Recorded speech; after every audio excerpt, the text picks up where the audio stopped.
بیمار آقای 64 ساله‌ای هستش که به دلیل احساس خستگی و سرگیجه‌های گاهگاهی به اورژانس مراجعه میکنه. سابقه بیماری کرونری خاصی رو ذکر نمیکنه، هرچند به مدت 10 سال تحت درمان دیابت و فشار خون بالا بوده.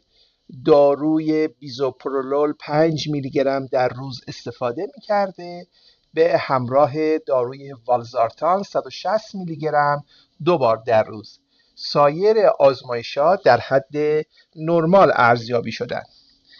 در وهله نخست همان گونه که ملاحظه می‌کنید بیمار دارای یک ریت سینوسی هست که اگر من این ریت سینوسی رو اندازه‌گیری کنم، سایکل لنگثی حدود 1000 داره، ریت حدود 60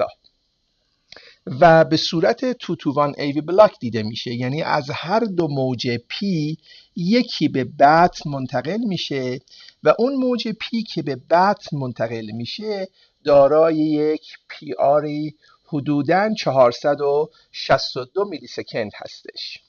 نکته مهم این هست که همان گونه که ملاحظه می‌فرمایید نوار قلب بیمار QRSش پترن رایت باندل برانچ بلاک داره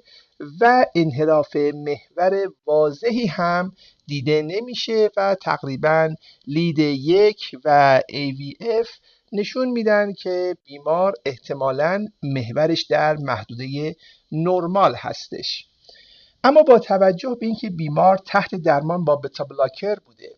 و پی آری که منتقل شده مقدار زیادی هست، بیش از 300 میلی سکند هست، خیلی وقتا اینطور به ذهن متبادر میشه که آیا صبر کنیم تا اثر بتا بلاکر در این بیمار بره و بعد اقدام به تعبیه پیس میکر دائم کنیم، یا نه این بیمار میتونه به دلیل اختلالات و بیماری‌های قسمت‌های اینفرانودال باشه، چون QRS مریض واید هست و الگوی رایت باندل برانچ بلاک داره. به همین دلیل با توجه به اینکه بیمار قادر به فعالیت نبود و از طرفی یک سابقه 10 ساله دیابت داشت، تصمیم گرفته شد به دلیل اینکه علامت پرخطری نظیر سینکوپ و پرسینکوپ نداشته با انجام تست آتروپین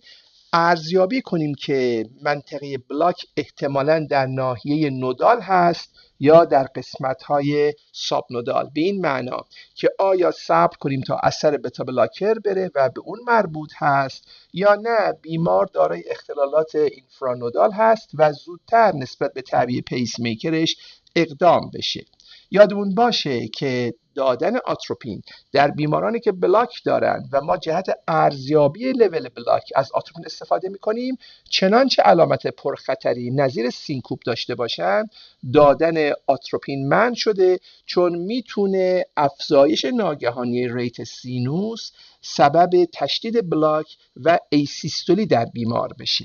به همین دلیل در این بیمار ما اقدام به تجویز آتروپین کردیم و همان گونه که ملاحظه می‌فرمایید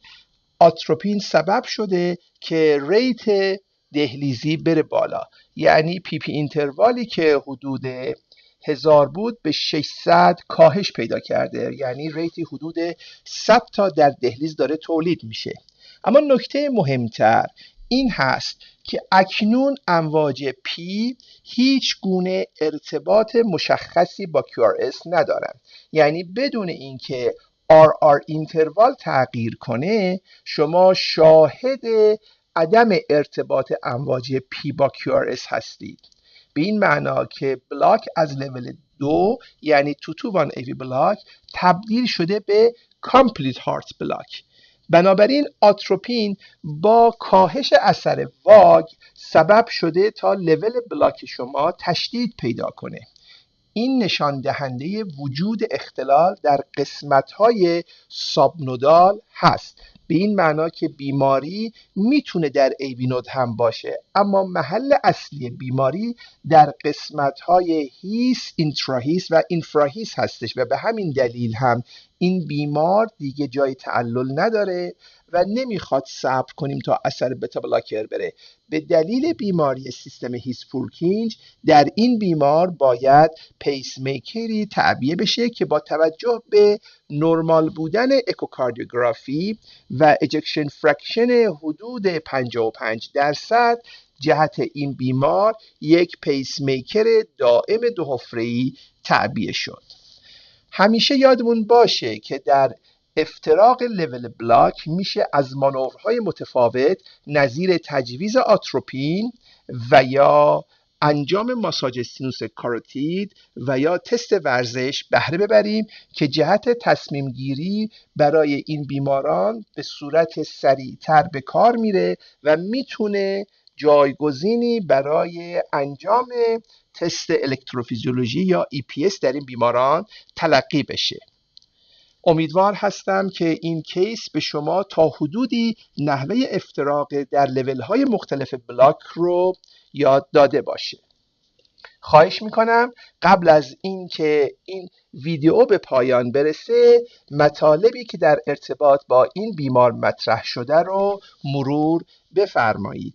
و امیدوار هستم که نظرات شما را در قسمت کامنت ها داشته باشم تا با هم مسائل علمی رو در مورد این بیماران بیشتر به بحث بگذاریم. شاد و موفق باشید.